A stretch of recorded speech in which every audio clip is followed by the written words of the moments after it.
میں نے قرآن مقدس کی ایک آیت آپ کے سامنے تلاوت کی ہے۔ میں چاہتا ہوں کہ اللہ تعالیٰ نے قرآن پاک کی اس آیت میں ہمیں اور آپ کو کیا حکم دیا ہے، کس انداز سے ہمیں اور آپ کو زندگی گزارنا ہے، اس آیت کے ذریعے سے ہمیں کیا کیا کام کرنا ہے اور کس نہج پہ کام کرنا ہے۔ اللہ تعالیٰ نے بیان فرمایا، لقد لا خیر فی کثیر من نجواہم الا من امر بصدقۃ او معروف او اصلاح بین الناس ومن یفعل ذلک ابتغاء مرضات اللہ فسوف نؤتیہ اجرا عظیما۔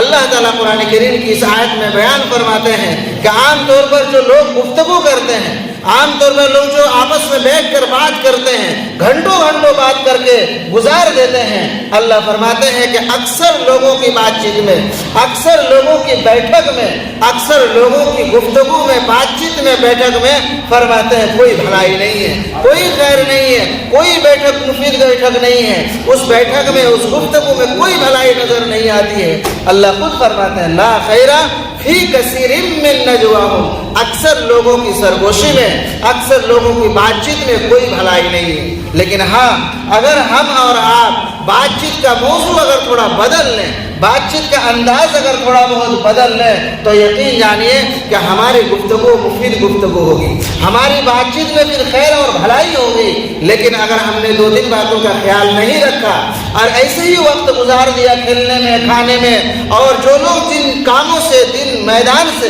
تعلق رکھتے ہیں اور دلچسپی رکھتے ہیں، اگر اسی موضوع پر بات کرتے ہوئے وقت گزار دیا تو یقین جانیے اس بات چیت میں کوئی بھلائی نہیں ہے۔ جو لوگ کھیل سے دلچسپی رکھتے ہیں وہ کھیل کے موضوع پر ہی پوری گفتگو اسی موضوع پر ہوتی ہے، گھنٹوں گھنٹوں اسی موضوع پر اس کا وقت گزر جاتا ہے، لیکن کوئی خیر کے بارے میں، بھلائی کے بارے میں موضوع، اس موضوع پر بات چیت نہیں ہوتی ہے۔ جو لوگ کاروبار سے اور تجارت سے جڑے ہوئے ہوتے ہیں ان کی پوری گفتگو، پورا وقت جو گزرتا ہے گھنٹوں گھنٹوں اسی موضوع پر گزرتا ہے، لیکن کوئی خیر بھلائی کا تذکرہ اس پوری گفتگو میں نہیں آتی ہے۔ اس لیے اللہ فرماتے ہیں اگر آپ کو کھیل سے دلچسپی ہے، اگر آپ کو تجارت سے دلچسپی ہے، اگر آپ کو کسی کام سے دلچسپی ہے تو آپ اپنے موضوع پر بات چیت ضرور کر لیں، لیکن اللہ فرماتے ہیں ساتھ ساتھ دو تین باتوں کا خاص طور پر خیال رکھیں۔ اللہ فرماتے ہیں الا من امر بصدقۃ او معروف او اصلاح بین الناس، کہ اگر ہم اپنی بات چیت میں صدقے کے بارے میں تذکرہ کر لیا، اگر ہم نے اپنے بات چیت میں اور گفتگو میں معروف کے بارے میں بات چیت اور تذکرہ کر لیا، اسی طرح سے اصلاح بین الناس کے بارے میں بھی اگر ہم نے بات چیت کر لیا، گفتگو کر لیا اور موضوع سخن یہ بنا لیا، تو یقین جانیے ہماری بات چیت مفید بات چیت ہوگی، ہماری بات چیت میں خیر ہوگی، بھلائی ہوگی، برکت ہوگی۔ ہمیں خیال رکھنا ہے کہ ہم اپنے بات چیت میں صدقے کے بارے میں کوئی بات چیت کیا یا نہیں، ہم اپنے بات چیت میں کوئی معروف کے بارے میں تذکرہ کیا یا نہیں، اسی طرح ہم اپنے بات چیت میں اصلاح بین الناس کے بارے میں کوئی تذکرہ کیا یا نہیں، ہمیں خاص طور پر خیال رکھنا ہے۔ ساتھ ساتھ یہ بھی جاننا ہے کہ صدقہ کیا چیز ہے، ہمیں جاننا ہے کہ معروف کیا ہے، اسی طرح ہمیں یہ بھی جاننا ہے کہ اصلاح بین الناس کیا چیز ہے۔ ہم جب بھی بات کریں تو اصلاح کو موضوع سخن بنائیں، ہم جب بھی بات کریں صدقے کو اور معروف کو موضوع سخن بنائیں، اصلاح بین الناس کو موضوع سخن بنائیں۔ میرے دوستو بزرگوں، صدقہ کیا ہے؟ صدقہ یہ ہے کہ ہم کسی کی مصیبت میں، ہم اس کی مصیبت کو دور کرنے میں حصہ لینے والے بن جائیں۔ اگر کوئی پریشان حال ہے تو ان کی پریشانی کو دور کرنے والوں میں ہم حصے دار بن جائیں، ان کے دکھ درد کو سننے اور دکھ درد کو سن کر اس دکھ درد کو ختم کرنے اور ختم کرنے کے ساتھ ساتھ اس کے ساتھ ہم پورے طور پر اگر شریک رہیں تو یہ ہے صدقہ۔ اللہ کے رسول صلی اللہ علیہ وسلم نے بیان فرمایا کہ صدقہ یہ ہے کہ اگر کوئی بھوکا پیاسا ہے، کوئی کھانے کا محتاج ہے، ایسے معنی میں، ایسے موقع پر اگر کسی کو کھانا دے دیا بھوکا آدمی کو، تو اللہ کے رسول فرماتے ہیں یہ صدقہ ہے۔ اور فرماتے ہیں ساتھ ساتھ یہ بھی کہ اگر کسی بھوکے آدمی کو کسی نے کھانا کھلا دیا، اللہ کے رسول فرماتے ہیں کہ اس آدمی کو اللہ تعالیٰ قیامت کے دن جنت کے پھلوں میں سے کھانا کھلائے گا۔ اسی طرح فرمایا اللہ کے رسول نے کہ جو آدمی پیاسا ہے، ایسے پیاسے آدمی کو اگر کسی نے پانی پلا دیا ایک گھونٹ، اللہ کے رسول فرماتے ہیں ایسے آدمی کو قیامت کے دن اللہ تعالیٰ حوض کوثر پہ سے پانی پلائے گا۔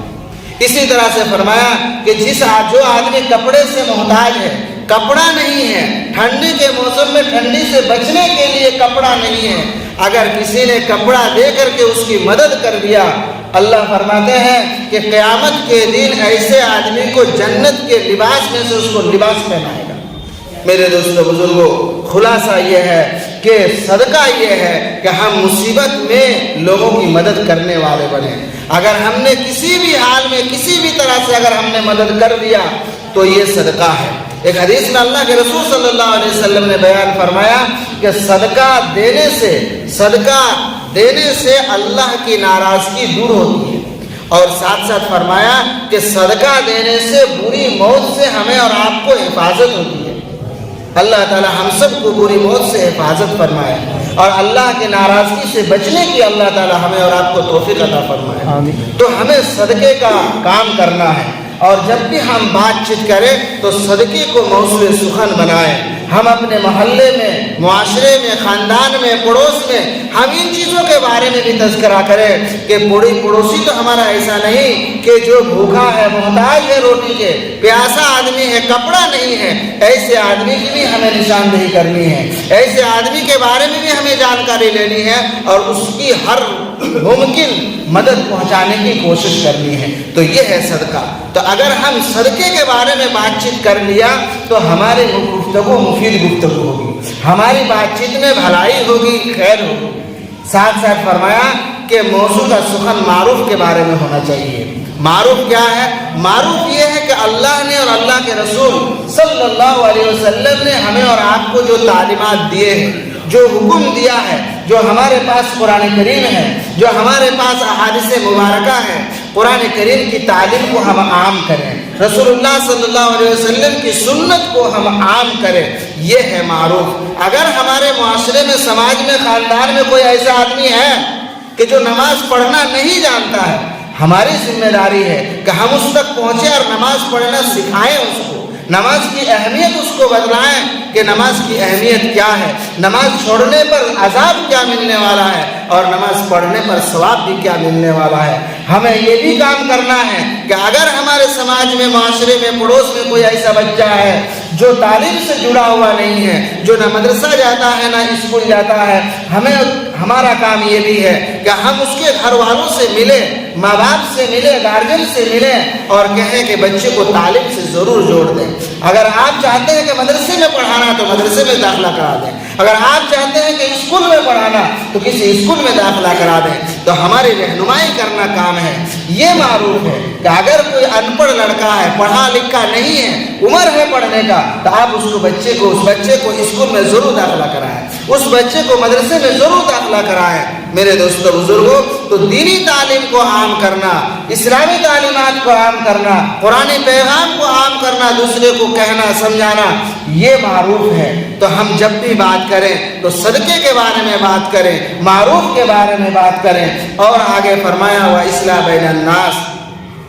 اصلاح بین الناس کو بھی ہم اپنے گفتگو کا موضوع ضرور بنائیں۔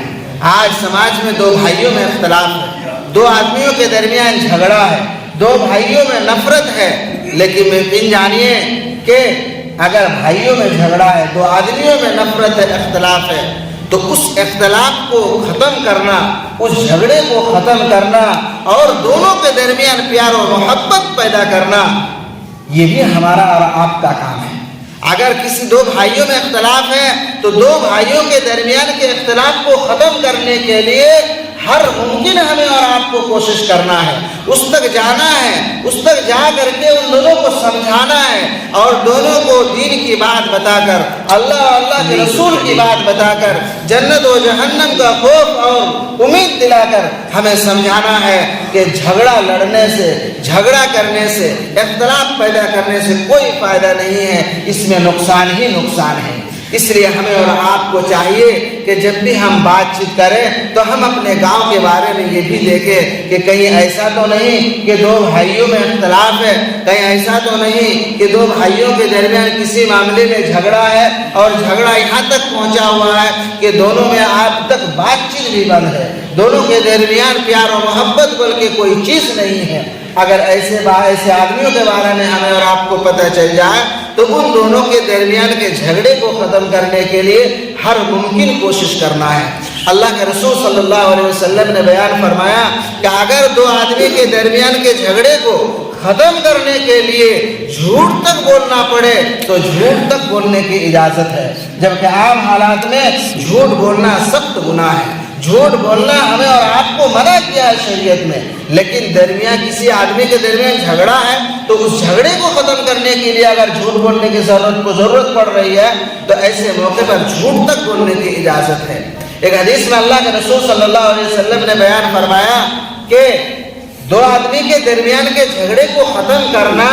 یہ نفلی نماز پڑھنے سے بھی افضل ہے۔ دو آدمی کے درمیان کے جھگڑے کو ختم کرنا یہ نفلی نماز اور نفلی صدقہ کرنے سے بھی افضل ہے۔ ایک آدمی اگر نفل نماز پڑھ رہا ہے رات کو، لیکن ایک آدمی دو آدمی کے درمیان کے جھگڑے کو ختم کرنے میں لگا ہوا ہے، تو یقین جانیے اللہ کے رسول فرماتے ہیں کہ دو آدمی کے درمیان کے جو جھگڑے کو ختم کرنے میں لگا ہوا ہے، کوشش میں لگا ہوا ہے، محنت میں لگا ہوا ہے، وقت لگا رہا ہے، یہ اس آدمی سے افضل ہے جو نفل نماز میں لگا ہوا ہے۔ اس لیے میرے دوستو بزرگوں، ہمیں ان چیزوں پر خاص طور پر دھیان دینا ہے۔ پیار و محبت کے ساتھ ہمیں اور آپ کو وقت گزارنا ہے۔ ہمارا وقت ماں باپ کے ساتھ گزرتا ہے، ہمارا وقت بھائی بہنوں کے ساتھ گزرتا ہے، بیوی بچوں کے ساتھ ہمارا وقت گزرتا ہے، تو ہمیں ہر وقت یہ خیال رکھنا ہے کہ ہماری ذات سے کبھی کسی کو تکلیف ہرگز نہ پہنچے۔ ہر حال میں اس کا ہم خیال رکھیں کہ ہماری ذات سے کبھی کسی کو تکلیف نہ پہنچے۔ میرے دوستو بزرگوں، تو دینی بات کو عام کرنا، تعلیمات اسلامی کو عام کرنا ہماری اور آپ کی ذمہ داری ہے۔ امارت شریعہ بہار، اڑیسہ و جھارکھنڈ کا ایک اہم کام یہ ہے کہ ہر گاؤں جا کر، علاقے میں جا کر کے دینی تعلیم کو عام کیا جائے۔ ایسے گاؤں میں بھی جایا جائے جہاں پر اب تک کوئی نہ پروگرام ہوا، جہاں پر اب تک نہ کوئی ایسا علماء کا وقت پہنچا۔ ایسے موقع پر ہمارا کام یہ بھی ہے کہ چھوٹے چھوٹے جو گاؤں ہیں، دیہات کی گاؤں ہیں، جہاں پر کوئی دینی تعلیم کا چرچا نہیں، مکتب کا نظام نہیں، دینی تعلیم سے بچے دور ہیں، یہ بھی کام ہے کہ امامت شریعہ کے ذمہ دار بڑے بڑے علماء کرام، کہ جن علماء کرام کو اگر ہم کوئی پروگرام کرتے ہیں، کوئی جلسہ کرتے ہیں، تو اس موقع پر ہم وہاں کے ذمہ داران کو، علماء کرام کو بلاتے ہیں۔ امام شریعہ کی بھی ذمہ داری ہے کہ ایسے علماء کرام کو علاقے میں بھیجا جائے۔